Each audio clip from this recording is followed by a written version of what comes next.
Hey everyone, I'm really excited to bring you my interview with Dr. Regina Gysel. She is a former eye surgeon who fell in love with the effects of properly prescribed amino acids and how the balance of these acids are the building blocks to our neurotransmitters in our brains, affect our anxiety, our mood, our sleep, and a variety of disorders. You don't want to miss this interview.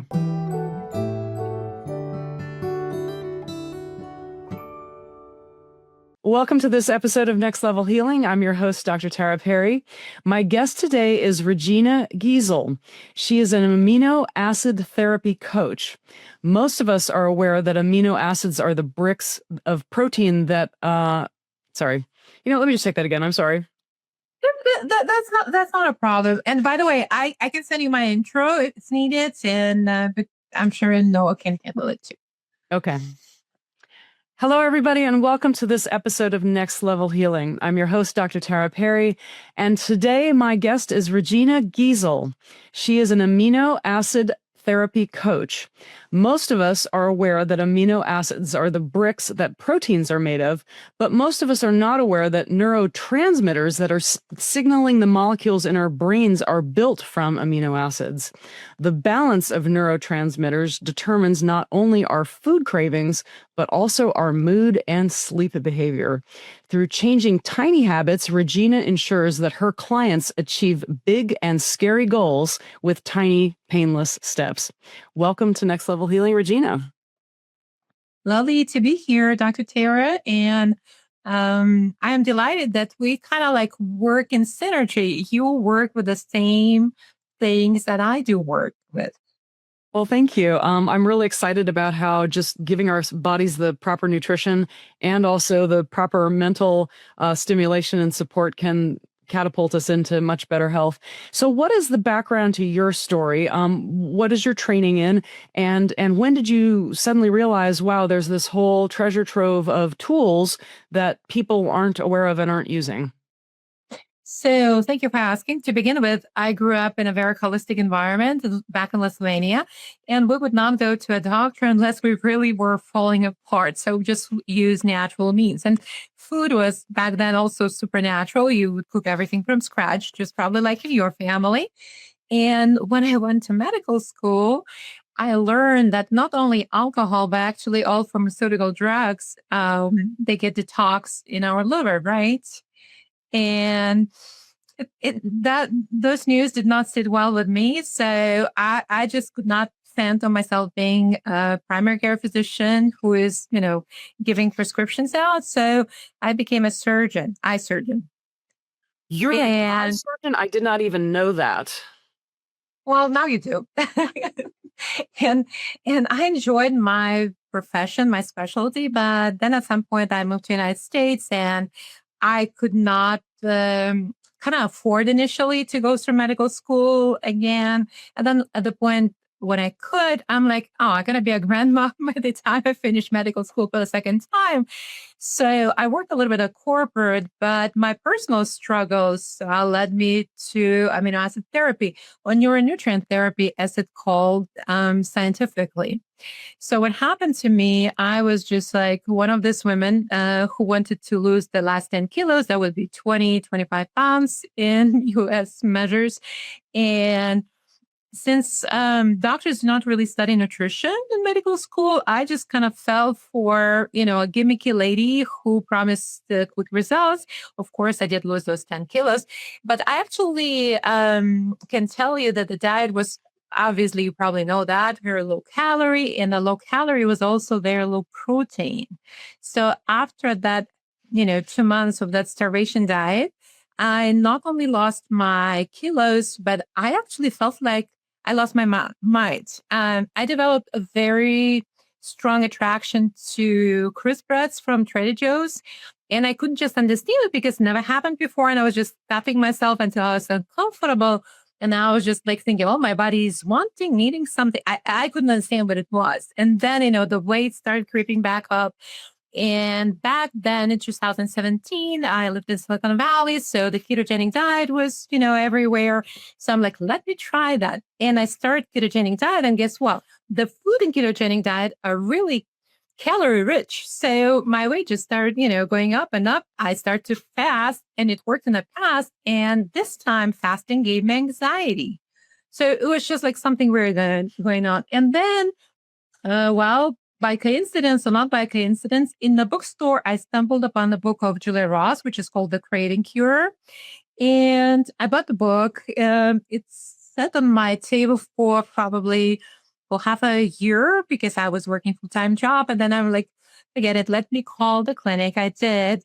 I made an appointment. And at the very first session, I just saw my anxiety, my cravings for, it was back for dairy and nuts, just like disappear in front of my eyes. And once I saw how amazing the aminos are, I kind of quit my boring corporate job and decided to get trained in this amazing therapy. I'm so excited to hear more about this because a lot of people go on crazy fad diets and it throws us out of balance more than into balance. And then we end up putting on a lot more weight as a penalty for having gone the wrong way. So, hey guys, studies are showing that 68% of people that watch podcasts regularly don't click the subscribe button. Do me a huge favor. If you like this content, click subscribe so other people know where to go for the cool stuff. Thank you. And I'm also fascinated that you're an eye surgeon because one of the first sponsors to my radio show was a group of eye surgeons in Huntington Beach, and I have immense respect for what you guys do. I mean, you literally take blind people and give them back their vision in a day. But you also see the effects of poor nutrition that show up in the eyes. Can you talk about that? Absolutely. So when I was in medical school, I was taught that diabetes type 2, it's a chronic progressive disease. And now that in 2017, I started to dive into ketogenic diets and going to all the conferences, I am learning that it's totally regressible. You can put it in remission. And what I saw at my corporate job with Alcon, that cataracts became increasingly younger. And these are people who developed diabetes earlier, insulin resistance, metabolic disease.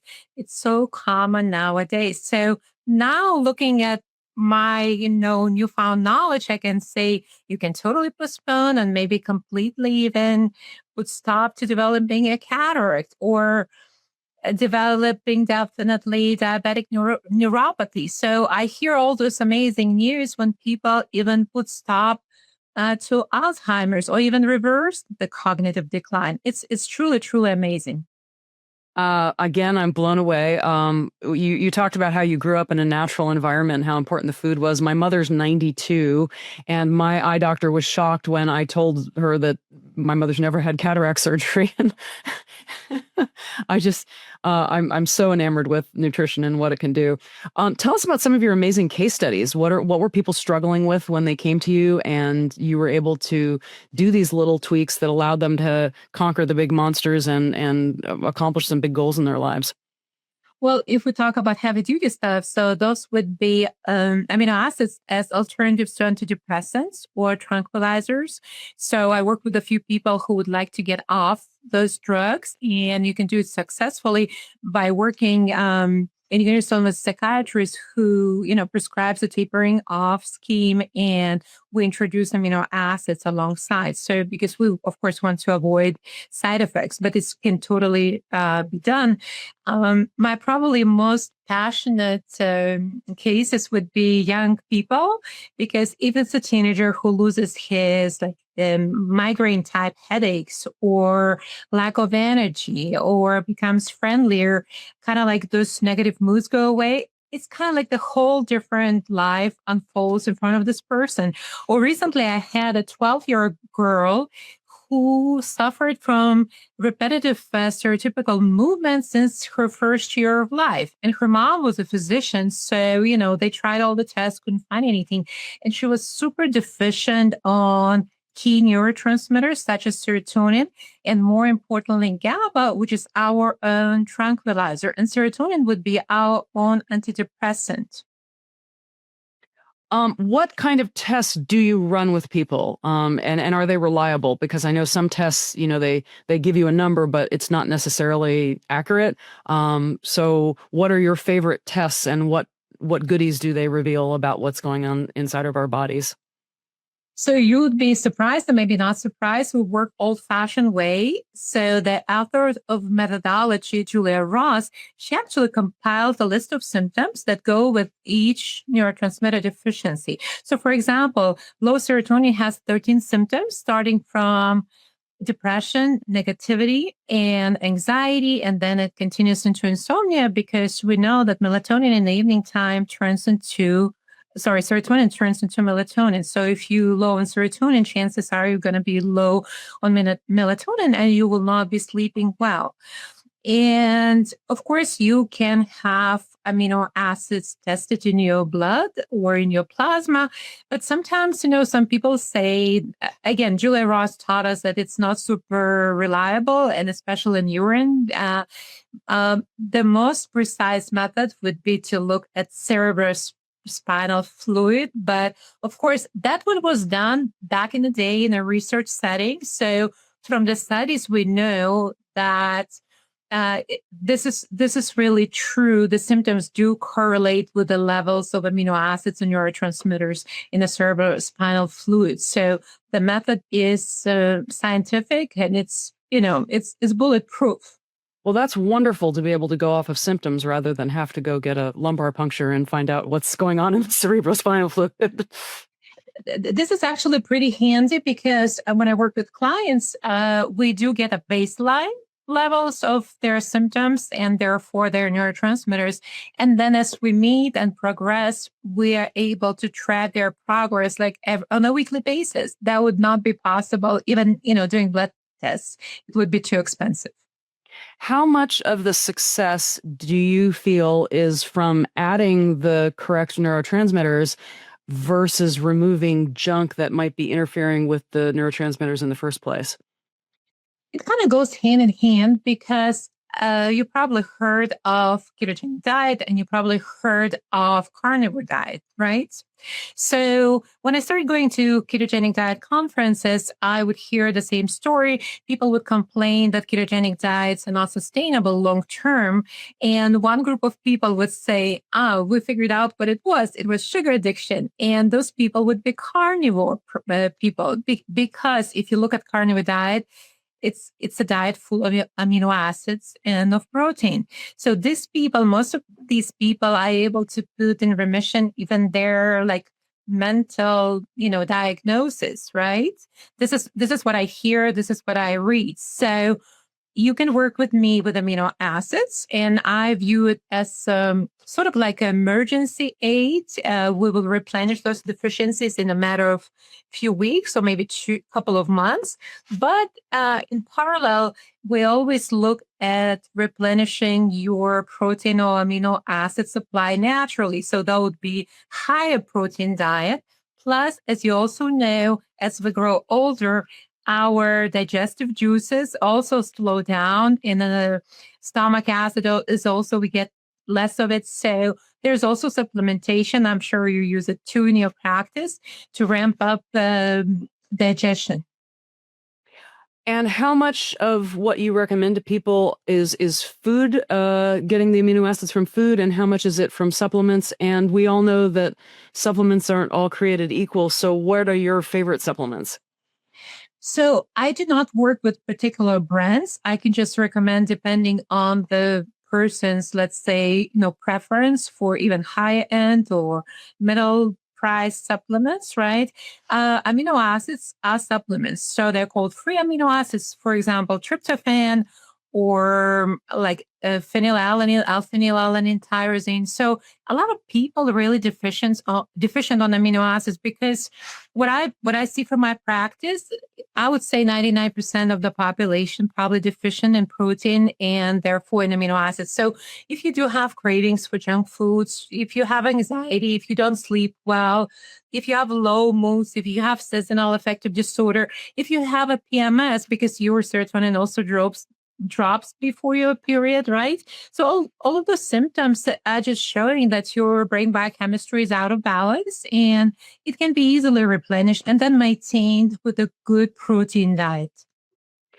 Are there other pillars that you tend to look to keep the balance as optimal as possible, such as exercising in the morning, not scrolling late at night? Are there certain things that you just find that people do that are big hazards to getting the amino acids out of balance in the first place?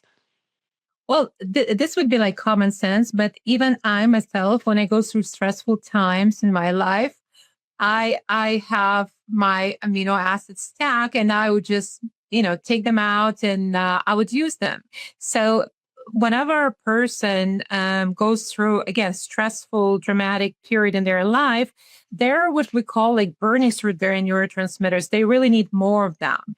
So for those times, it's reasonable to kind of like preventively ramp up your amino acids, supplementation.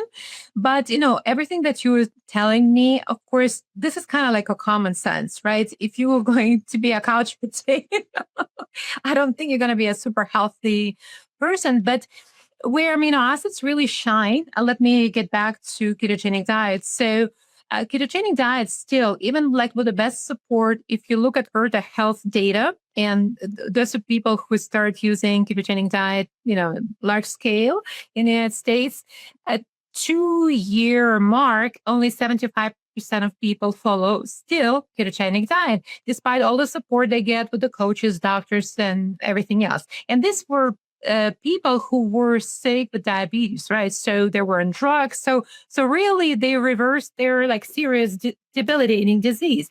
So what I say, 25% of people who do not follow ketogenic diet at the 2-year mark, those are my sugar addicts. Give them to me. So this is where amino acids really shine, because you can remove the cravings for junk food, for carbs, by replenishing your brain neurotransmitters. And the work goes back into 70s and 80s. MIT Dr. Wortman, Dr. Kenneth Blum. So this is all proven, lots of studies done, and the method is actually used in hardcore rehab centers. We're working with the hardcore drug addicts in the United States and all over the world. So sugar addiction is kind of easier to tackle from that perspective. So again, tell us another story about somebody that you've worked with that maybe you were even surprised how quickly they were able to recover just by getting a proper amino acid profile. Uh, you know, these stories, they're really all amazing, because just like I was testing amino acids, and I could see in front of my eyes the things that I thought were inherited, built in character traits, like that low grade anxiety. I'm teaching doctors now. Pretty much every woman in her like late 30s, 40s has anxiety, just of a different degree. So when with amino acids, and my students test amino acids on themselves, that low grade anxiety disappears. All of a sudden, like a week later, you see, I'm calm. So anxiety is gone just like that. And again, cravings also kind of start disappearing in front of your eyes, because it's all neurotransmitter biochemistry driven. And the beauty of this methodology is that ahead of time, I totally do not know how much your dose would be and which amino acids. So I do see the symptoms, I do see the gravity of the symptoms, but then in a Zoom session, I test amino acids, and again, different person requires different doses, and we just see how the symptoms go away. And based on this testing, this turns into personalized medicine that everybody talks about. What types of addictions have you seen particularly responsive? Alcohol addiction, cigarettes, heroin, and you mentioned people that want to come off of antidepressants, which I run into a lot as well. And I have found that people that are coming off of particularly the benzodiazepine class of drugs Right. and really struggle. So have you seen that get good results? I've seen them, but those are rare cases, because I do specialize in a sugar addiction. I kind of like chose the easier one. Yeah. Well, easier, Right. but also life changing.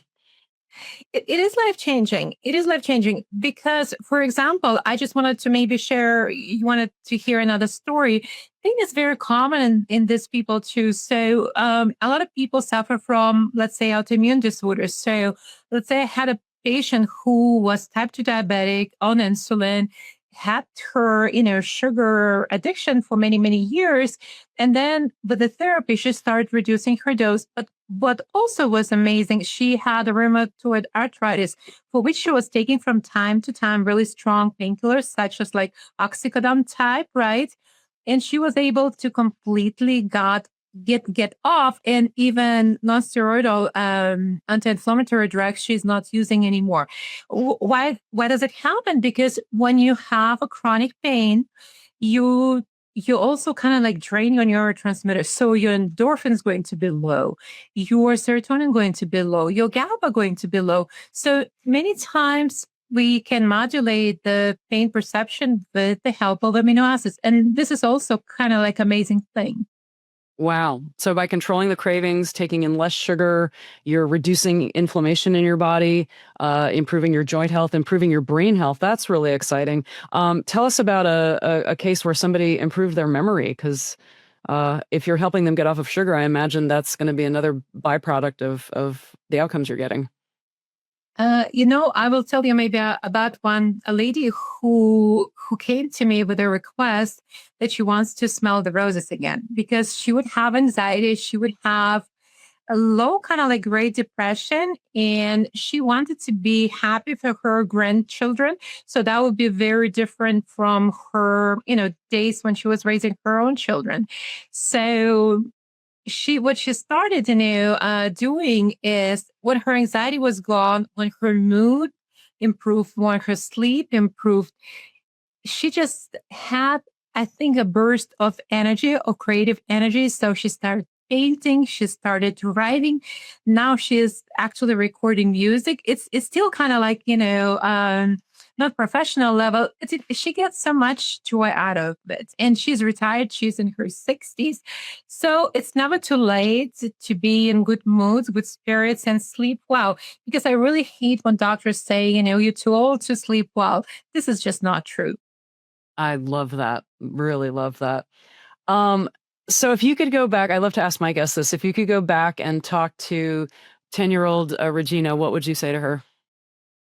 Well, definitely prioritize protein because, again, you're a physician, so you know how very few women look at their protein intake. And I think we women, we're more prone to brainwashing. So when those vegetarian or vegan propagandas come our way, we're the ones to believe them. And it's much harder to take a steak, a ribeye from a man. And it's similar in Switzerland where I live at because recent recommendations like eat only 2 eggs per week, it's nonsense. So I'm seeing a lot of women becoming vegetarian, and this is really not good for your health, not for mental health, not for your bone health, not for your muscle health. Do you find vegans and vegetarians come to you because they've got the problem, and they don't understand what the problem is? And how does that work? I don't see many of them because I would rather have clients who already tried to switch to ketogenic or low carb diet, but they failed. Or, for example, I had a client who put in remission her Hashimoto's autoimmune thyroiditis, and with just autoimmune protocol, right? So we can totally do that. But then slowly she's all the carbs and bad foods started creeping in. So she's okay, I need some help. So those people who already see the value of low carb diets, so I have more of those clients, but not necessarily. And vegans and vegetarians I really do not come across, but in the past, in Julia Ross's clinic, vegetarians, that was in the day before we even had vegans, they would made up most of her clinic, mental clinic clients. What are your favorite studies that have been done on this that you just think, wow, I wish everybody knew the outcomes of this study? Well, sometimes for reals, or for training, I pull up old studies and it's just amazing because let's say a study in 1991 was already made on 5-HTP reducing appetite, reducing cravings for carbs. And back in the day, they said that would be a good 5-HTP, right? It's the next after tryptophan. How to say next metabolite to serotonin. So back in 1991, they already said that would be a good weight loss solution. Wow. And there are many studies like this, And then because they're not patented drugs, it's not front page news all over the world. Oh, absolutely not. Absolutely not. And then, there are studies on tyrosine. And again, because I'm teaching physicians, I'm now like hunting dog, digging out those studies. So a lot of studies, for example, on tyrosine, which is precursor for dopamine, were done in military to combat the, battlefield fatigue. And again, this is what I took actually before our meeting because it's 8 p.m. in Switzerland and I go to sleep. I'm trying to before 10 p.m. So yeah, so it's a slow time of the day for me. What are the biggest myths that you have found with amino acid therapy when you're talking to doctors and they think they know certain things and you're like, no, it's actually not that way. It's this way. What are the biggest myths? Well, you probably know that medical education system is captured by big pharma, right? And yes, and been but actually doctors who work in a field for 5-10 years, not the ones who immediately graduate from medical school, they're kind of like more receptive because they see the drugs only work so much, right? So they're more open to natural solutions, and they immediately understand amino acids, proteins. So it's a basis for life, and you cannot go around it. So doctors really get it, and just because the methodology requires some training, and again, there's no big pharma behind it. There are no patents, as you say, and as you understand, as we understand, right? So. And unfortunately, it's not known enough. But I'm so happy to train physicians because they get it. Again, from my medical training, from their medical training, I don't know anything that would just work so miraculously. And that's why they call aminos amazing aminos in the United States. And same with my doctor trainees. They call aminos exactly the same. They're wonderful. That's so lovely because, yes, doctors traditionally, what is it, an hour of medical or nutritional medicine that they get in the course of their studies, which isn't nearly enough. And so tell me some of the feedback that you're getting from doctors because they must be frustrated if they're giving drugs and surgery for all the problems and it's potentially making the patient worse rather than better. Tell us some of the feedback you're getting about how it's changing their practices. So some of the physicians already trying to practice sort of like nutritional medicine, and because they understand the link between nutrition and metabolic disease. But of course, they run in the same problems that people run into, ketogenic community, right? Because people cannot just follow those healthy eating plans because of their uncontrollable cravings. So when you can turn up the cravings almost immediately, and this is what I see in my practice, I'm not going hard on my clients. I say, let's work with amino acids. So we first turn off your cravings, and then you'll be adjusting your nutrition. So that is really easier to do it this way. But the same physicians, it's so interesting, at the beginning, they're shy. So they discover their anxiety, which is often present. And then, they start telling stories. I don't crave sweets anymore. So one of the physicians, she was baking some, cookies and whatever it was for her family, but it was actually for her, right? Or she was craving some alcohol on Friday nights. So, those things, they slowly start going away. And of course they notice. What are the 1, 2, or 3 best things that somebody could immediately start doing for themselves? It's protein. It's as easy as it is. Just determine your protein like range, maybe, right? To where you want to be. It can be anywhere from 1.2 grams per kilo up to 1.5 gram per kilo. Please translate to pounds. And then start just watching your protein. And it's really super important to start your day with a good protein dose. And this will keep you away from anxiety. Your blood sugars will be stable, and you might not even need somebody like me. I would say protein would be the most important thing. And any source of protein, any type of, I mean, a meat, fish, eggs, anything? Red meat is the most nutrient dense, and choose the one that you like. So I like beef. I prefer lamb too, but it's kind of has that specific taste. So I cannot eat it every day. But most people in the keto and carnivore communities, what they would say that it's really the red meat makes them the most satiated, and not chicken, not fish. And again, just try and choose. There's no hard rules, and you just choose what you can eat yourself and what you find palatable and like. And you're in Switzerland where the food is really clean. What do you have to say about food potentially here in America where there's a lot of factory farming, or the fishing situation where there's a lot of mercury in fish? Do you talk to anybody about contaminants in protein-rich animal food? Well, that's why I don't chase fish really. And the good thing with cows, even farm raised, they filter bad stuff for us. And vegetables are way more dangerous in that extent. In that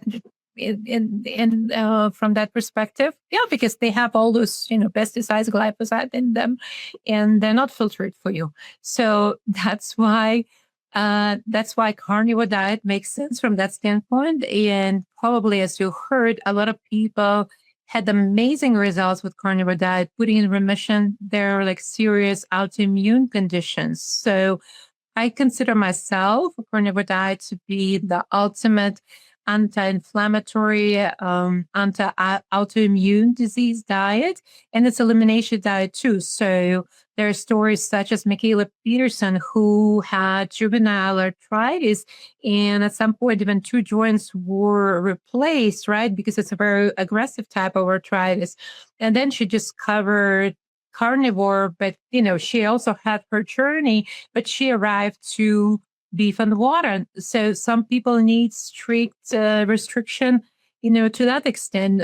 Most people do not. So there are a lot of, miraculous healing with carnivore diet. So that sounds like a fairly painless way to do an elimination diet, because I was always a fan of an elimination diet too, to find out what the root cause of an issue was. But for a lot of people, that's really tough. But if you're able to consume as much animal protein as you want or need, then that would be pretty satisfying. Are you on the carnivore diet? Are you I am. You guessed it.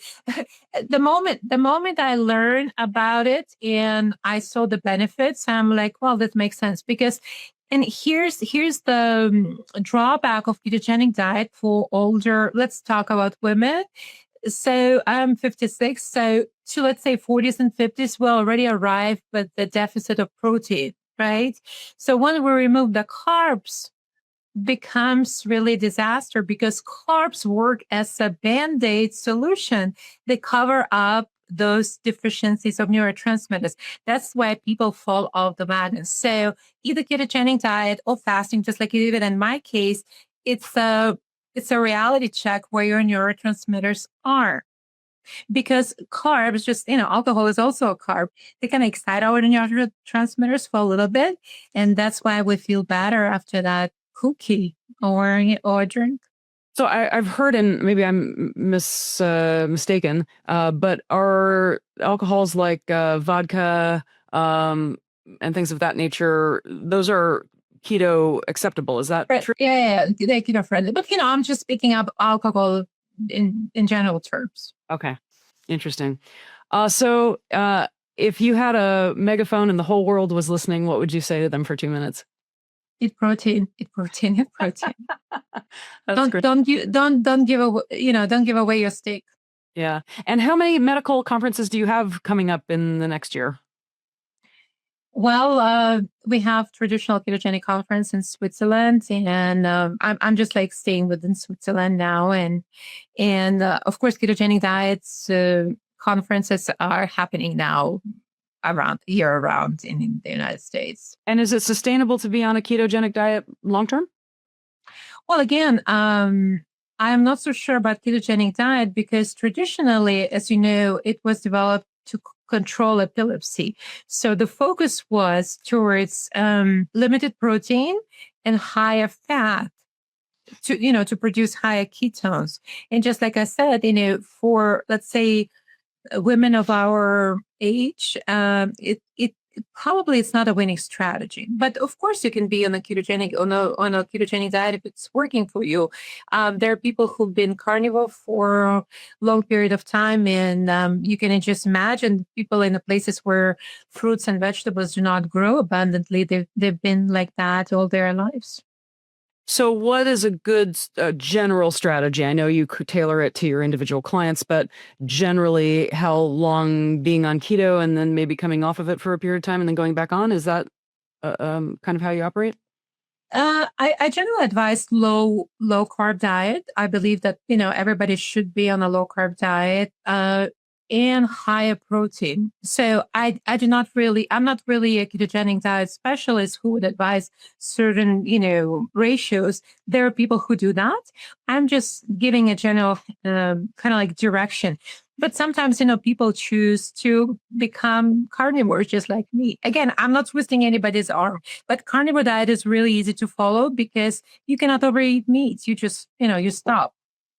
And your experience, I imagine if you have a bunch of symptoms and they go away by doing this, you're very motivated to do it. What was the biggest change that you experienced when you went on this? Well, my biggest change was that, again, it's easy to follow and it's very practical. So you don't have to throw your veggies that went back. Was it sleep or mood or what was the thing that you found to be the biggest benefits for you personally? So for me, since I used amino acids and went through the therapy myself, my sleep is fine, my mood is fine. So I really sleep well and I have no problems with anxiety anymore. For me, it's just like a diet that is easy to follow. And I always love meat. So I don't even think much about it. But yeah, I just probably would. But here's the elimination part I just wanted to share with you because again, for example, I never was diagnosed with celiac disease, right? But now for 8-9 years that it's going in the ninth year that I do not eat bread, carbs. I had few trials with the gluten. So first I ate a slice of pizza back in San Francisco. That was okay, and not a big deal. But pizza and pizza. So I wasn't like, wow, slice of pizza. So I'm like, okay. Then I ate a slice of pie, prune pie, homemade, and my husband made it for me with a store-bought, very thin dough. And I wake up with a headache next morning. I'm like, okay, so if you really want to surprise me with a steak. So no more experiments. And then a couple of years ago, I was given a gift of a local breadstick. So, I thought, let me eat them. Those are artisan, local. Guess what? So I developed really strong pain in my thumbs. And that was like so debilitating because, you cannot button your shirt, you cannot tie your shoes.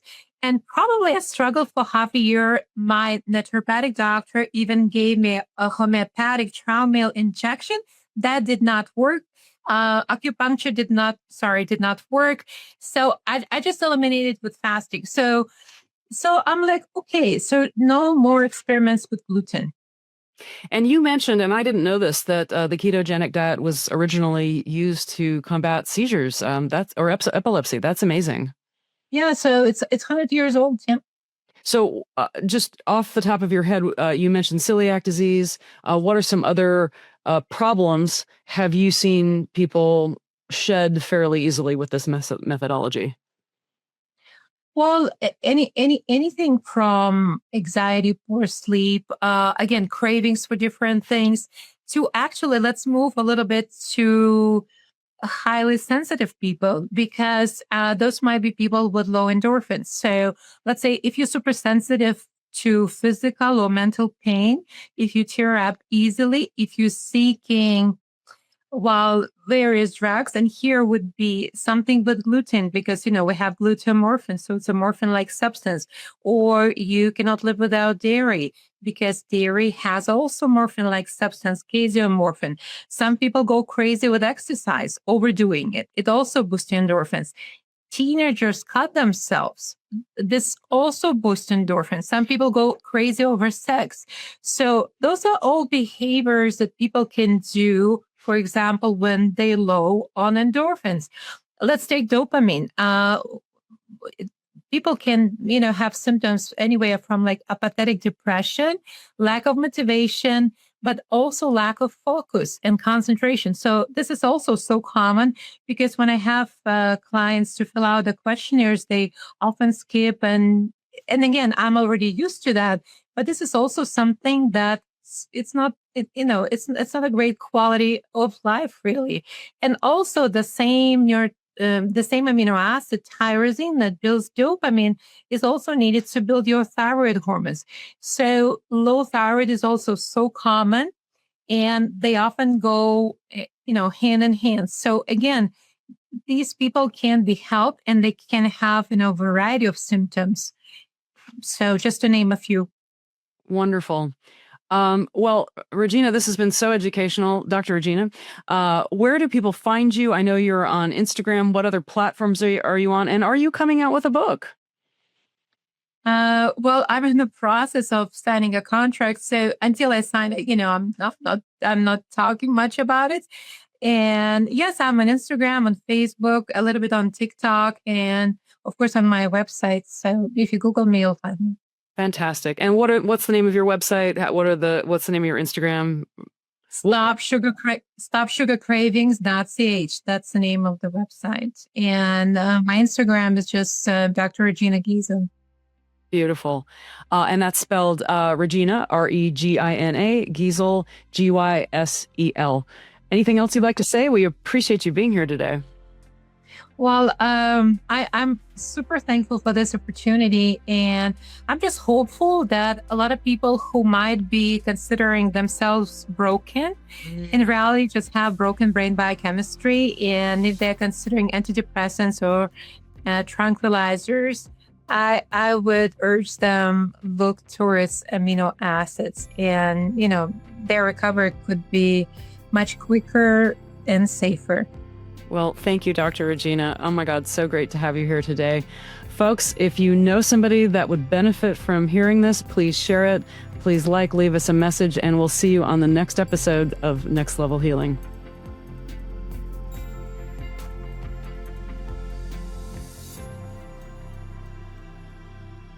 This podcast is intended for the purpose of providing information and education. It does not provide advice and is not meant to be used for any self-diagnosis or the replacement of any kind of licensed professional. The creators and individuals appearing here do not endorse any specific tests, positions, medications, products, or procedures. The views and opinions expressed in this podcast are of the speakers and do not necessarily reflect the views or positions of any entities they represent.